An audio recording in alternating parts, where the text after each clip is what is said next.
ये अटल बिहारी वाजपेयी का ही एक एग्जांपल ले लेते हैं। 1979 फरवरी के अंदर जब वो क्या है चाइना घूमने गए थे, वो पहले विदेश मंत्री थे युद्ध के बाद जो चीन घूमने गए, तो उसी समय उसने वियतनाम के ऊपर हमला कर दिया है। तो उस दौरान क्या हुआ कि जो क्या अटल बिहारी वाजपेयी थे वो भारत वापस लौटे। इसका कारण ये है क्योंकि ये क्या है गुट निरपेक्ष आंदोलन का मेंबर था, समझ में कौन, NAM, नॉन अलाइन मूवमेंट, ठीक है।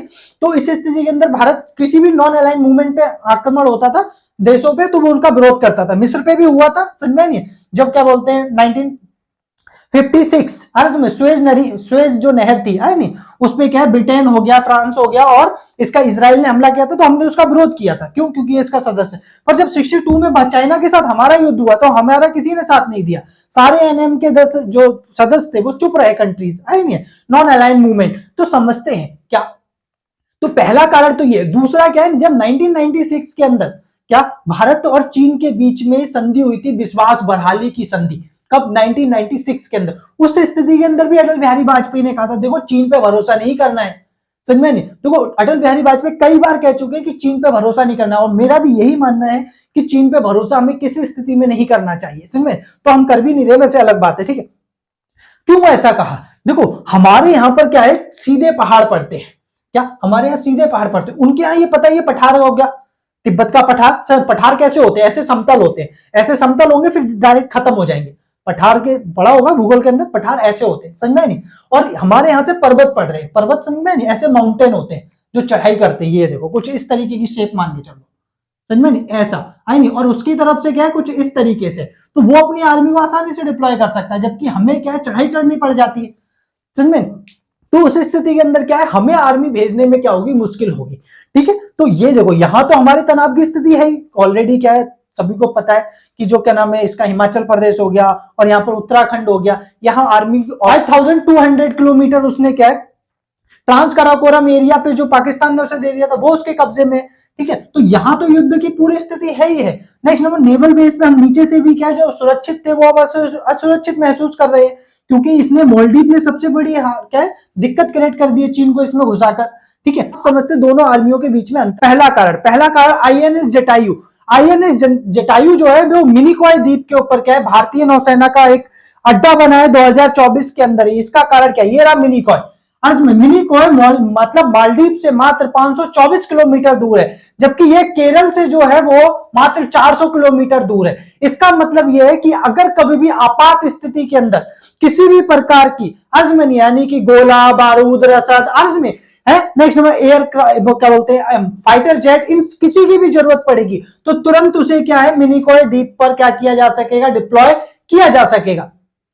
नेक्स्ट नंबर पे अब दूसरा ये है कि अब समझते हैं कि भारत के कौन कौन से नेवल बेस क्या है मजबूत स्थिति के अंदर क्या है इंडिया ने अपने आप को हिंद महासागर के अंदर सभी देशों को सुरक्षित रखने के लिए और चीन के प्रभुत्व से बचाने के लिए ऐसा किया है। अब समझते हैं यहाँ पर तीन, दूसरा पॉइंट है हिंद महासागर में भारत के तीन महत्वपूर्ण क्या है नौसैनिक अड्डे। एक तो INS जटायु जो अभी मिनिकॉय आइलैंड पे बनाया है, ठीक है। दूसरा जो है वो क्या है ग्रेट निकोबार पर बनाया है जो INS क्या है बाज है। INS जो बाज है वो देखो क्यों महत्वपूर्ण है, इसका कारण ये है कि ये देखो ये जो है वो मलक्का की क्या है स्ट्रेट है, मलिक्का जल संधि बोल सकते हो इसको, है और ये क्या है सभी महत्वपूर्ण क्या है जितने भी मतलब शिप निकलते हैं वो क्या इसी मलिक्का की स्ट्रेट से ही होकर निकलते हैं, समझना, ठीक है। और ये जो है ये आपका क्या है लाल सागर, लाल सागर में स्वेज नदी, ये रहा आपका क्या मेडिटेरियन सी से स्वेज नदी होते हुए हिंद महासागर से ही ज्यादातर क्या है शिप वगैरह गुजरते हैं। तो भारत क्या है चीन इसको क्या है कंट्रोल करना चाहता है, पर भारत क्या है हिंद महासागर में अपने प्रभुत्व को बनाए रखना चाहता है। अब समझने वाली बात है इस स्थिति के अंदर दोनों सेनाएं क्या है आमने सामने खड़ी हो जाती है। अगर ये जो आपका है माले अगर नहीं जाता चीन के हाथ के अंदर, अगर हमारे हाथ से ये मालदीव नहीं निकलता तो हमें फायदा ये हो जाता कि हिंद महासागर में और कोई देश नहीं है जो क्या इतनी महत्वपूर्ण रणनीतिक स्थिति पे हो, यानी कि बीचों बीच देश पड़ता है जो कि यहाँ डियागो गार्सिया जहां पर क्या है नेवल बेस है किसका अमेरिका का, समझ में आ रहा है। नेक्स्ट नंबर पे इस स्थिति के अंदर चीन अगर यहां बैठता है तो चुनौती देगा पूरे हिंद महासागर को, और भारत ऐसा नहीं चाहेगा किसी स्थिति के अंदर। तो अब यहां पर मालदीव क्या महत्वपूर्ण भूमिका अदा कर रहा है भारत और चीन के बीच में युद्ध को छिड़ाने के लिए। तो समझेंगे कि मालदीव का क्या हाल होने वाला है। मालदीव का हाल अफगानिस्तान की तरह होने वाला है। अफगानिस्तान ने भी जब कोल्ड वॉर चल रहा था रशिया और क्या बोलते हैं यूएसए के बीच में, तो उस स्थिति के अंदर इसने क्या किया था, बीच की स्थिति अपनाई थी। अर्जमन यानी कि क्या बोलते हैं, इसने यूएसएसआर से भी पैसा लेता रहा, इधर क्या अमेरिका से भी पैसा लेता रहा। जब यूएसएसआर ने यानी रूस ने देखा कि यार ये तो गलत हो रहा है, अर्ज में नहीं है, ये तो उसकी बात मान रहा है अमेरिका की, अमेरिका ने देखा ये रशिया की बात मान रहा है, अर्ज में, तो रशिया ने अपनी आर्मी डिप्लॉय कर दी, अर्ज में नहीं है, और सरकार पलट के वहां पर क्या है खुद बैठ गया। जब भी तालिबान उठा और उन्हें लड़ने लगा, अमेरिका तालिबान को सभी सपोर्ट करने लगा, समझ में नहीं। पर वो अब क्या हुआ कि जब 1979 के अंदर रशिया निकल गया, क्योंकि 1991 के अंदर यूएसएसआर टूट गया था, तो उस स्थिति के अंदर अमेरिका के अंदर घटना घटी, कौन सी, 9/11 की, तो उसने तालिबान को हटाकर खुद शासन अपनाया। तो अब देखो अफगानिस्तान सबसे बुरी हालत में, यही हाल मालदीव का होने वाला है।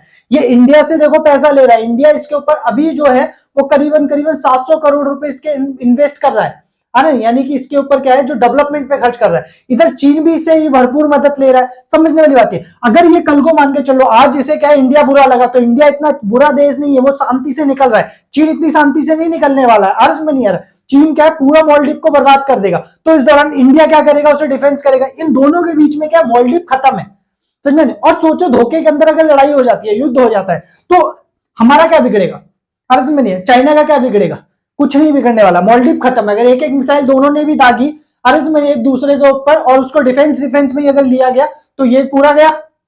चलो समझते हैं नेक्स्ट नंबर पे क्या है, 3 यहां पर, एक तो आईएनएस जटायु, आईएनएस बाज, और तीसरा जो है वो आईएनएस दीप रक्षक है। दीप रक्षक जो है वो कवरत्ती में बना है, यानी कि जो वहां पर लक्षद्वीप है उसकी कैपिटल, ठीक है, कवरत्ती के अंदर बनाया गया। ये तो 3 जो नेवल बेस है वो स्ट्रेटेजिक पॉइंट है, क्योंकि जो ग्रेटर निकोबार के अंदर ये पूरा क्या मलिक्का की स्ट्रीट को क्या करता है, ये सुरक्षित रखता है, समझ नहीं। नेक्स्ट नंबर पे ये आपका क्या बोलते हैं बंगाल, जो ये बे ऑफ बंगाल है, बंगाल की खाड़ी को, ठीक है, इधर से इस पूरे ट्रेड को ये पूरा रोके। अब समझते हैं इसका महत्व क्या है।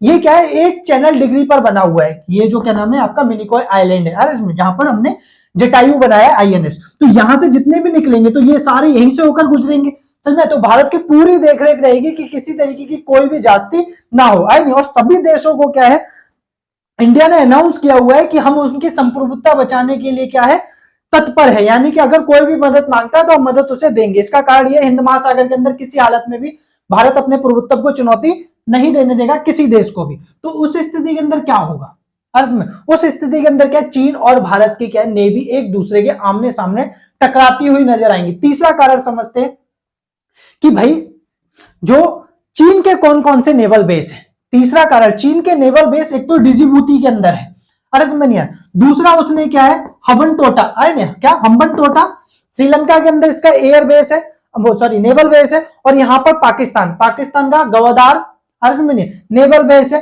नेक्स्ट नंबर चटगांव बांग्लादेश के अंदर ले लो, कोको आइलैंड पे बना रहा है, समझ नहीं, म्यांमार हो गया, ठीक है। तो ये उसके नेवल बेस उतने काम नहीं आने वाले जितने उसे बनाए, क्योंकि युद्ध की स्थिति के अंदर कौन सा नेवल बेस उसके लिए सबसे मजबूत स्थिति में, सबसे मजबूत स्थिति में जो चीन के क्या है उसकी भूमि पर होगा। तो चीन की भूमि पर कौन सा है, यहां पर नेवल बेस है, कहां पर, जो क्या हेनन द्वीप पर है, किस पर, हेनन द्वीप पर नेवल बेस है। यहां से वो सपोर्ट भेजेगा, अर्ज में नहीं है, तब जाके। और सोचो उस स्थिति के अंदर ना तो हम मलिक्का की संधि को चालू होने देंगे, समझ में, क्योंकि भाई उस स्थिति युद्ध की स्थिति में तो ब्लॉक की जाएगी ना, अर्ज में। जैसे पाकिस्तान से जब युद्ध हुआ था तो हमने क्या किया था, उसके रूट को ही ब्लॉक कर दिया था, अर्ज में नहीं आ रहा कि हम किसी तरीके से क्या है यहाँ पर हमने अपनी आर्मी तैनात की थी, वो नेवल आर्मी तैनात की थी, समझे, जिसकी वजह से क्या है यहाँ से उसे किसी तरीके की सपोर्ट ना ले जानी दी जाए, ऊपर से कोई जहाज उड़ के जा नहीं सकता। अब भाई कैसे सपोर्ट भेजोगे, समझे, इसीलिए 12 दिन के अंदर हमने सरेंडर करवा दिया था पाकिस्तान से।